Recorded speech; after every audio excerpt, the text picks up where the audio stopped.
Gabi ng Misteryo.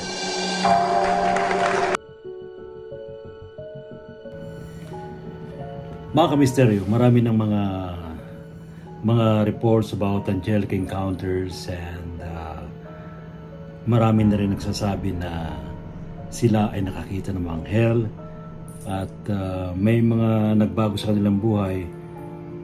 Iba nagkaroon ng connection with their angels, guardian angels lalo na.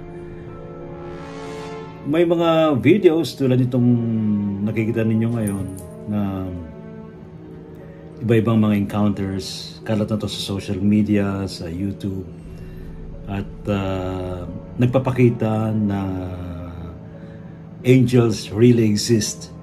Hindi naman natin kailangan patunayan, di ba? Pero depende kasi yan sa kano ang encounters mo, ano ang yung mga experiences. Ito ba'y naging maganda ang effect sa atin?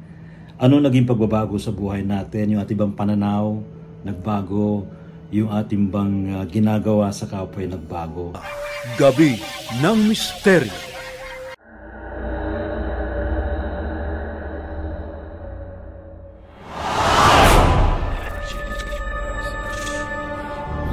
Meron tayong kudel sa may loob. You can offer prayers. Wala namang mawawala nila. Flowers. They also burn incense. Diplomat Hotel? La North Cemetery.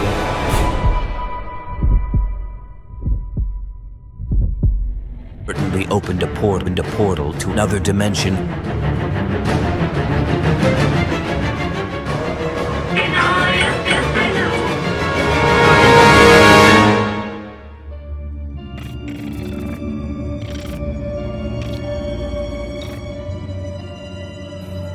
Mga kamisteryo, ngayong gabi ito pag-usapan natin tungkol sa angelic encounters, yung mga anghel na nagpakita sa atin personally, yung nagpakita sa ibang tao na na-share sa atin yung kanilang mga kwento.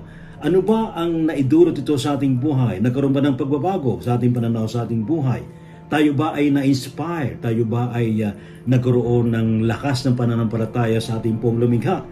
After na tayo maka-encounter ng mga angelic beings. Ka-encounter ako ng isang angel sa aking panaginip habang ipinagbubuntis ko ang aking anak. At ang angel na aking nakita sa aking panaginip ay isang kerubin. Isang kerubin na kumukha ng aking mga figurine na kinokolekta from way back.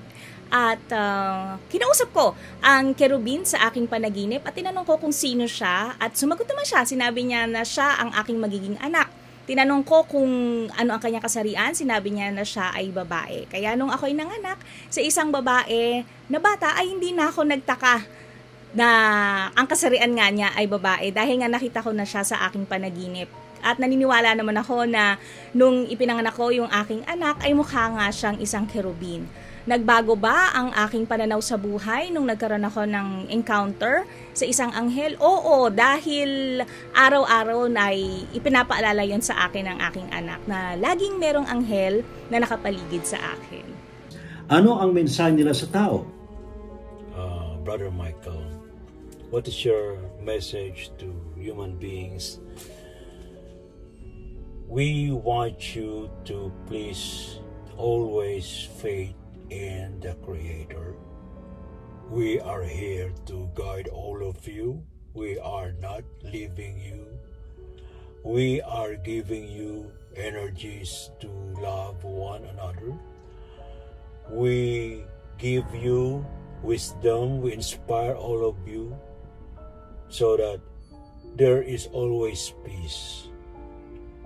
We are here to protect all of you. Ito bang mga encounter na ito bang karanasan na ito ng mga anghel ay nakapagbigay sa atin ng malakas na inspirasyon para lalo pang tumibay ang ating pananampalataya sa buong lumikha? Ito ba ay nakapagbigay sa atin ng lakas para harapin ang mga pagsubok sa ating buhay? Ano ba ang ginagampanan ng tungkulin ng mga anghel sa ating buhay? Maaari po ninyong ibahagi ang inyong karanasan. sa ating pagtalakay sa Gabi ng Misteryo. Ang gabi po sa ating lahat. Ako si Yuki at iniimbitahan po namin kayo na manood ng programang Gabi ng Misteryo with Sir Ray Sibayan dito po sa DZRH 10 PM August 17 Saturday. At pag-usapan natin ay tungkol sa mga angels, angelic encounters at iba pa. Kung may mga katanungan ay atin po sasagutin dito sa programa na to. Yun lang po at pagpalain kayo ng poong may kapal. Hello sa lahat ng mga sumusubaybay sa show ni Ray Sibayan na Gabi ng Misteryo. Sana mamaya magkita-kita tayong muli at maganda ang aming talakayan tungkol sa mga anghel at kung bakit kailangan natin silang laging kinakausap dahil nandyan lang sila, ginagabayan tayo at pinoprotektahan. Yan di pag-uusapan sa Gabi ng Misteryo 10 to 11 PM sa DZRH. Walang absent. See you! Pagkakaiba daw ho yung mediumship sa sinasapian. Talagayang kababalaghan, pananaliksik sa kapangyarihan ng isipan, pagpapakita ng mga nilalang, inyong matutunghayan sa Gabi ng Misteryo. Kasama si Ray Sibayan tuwing Sabado, alas 10 ng gabi sa DZRH Radio, DZRH TV at DZRH Online. Gabi ng Misteryo.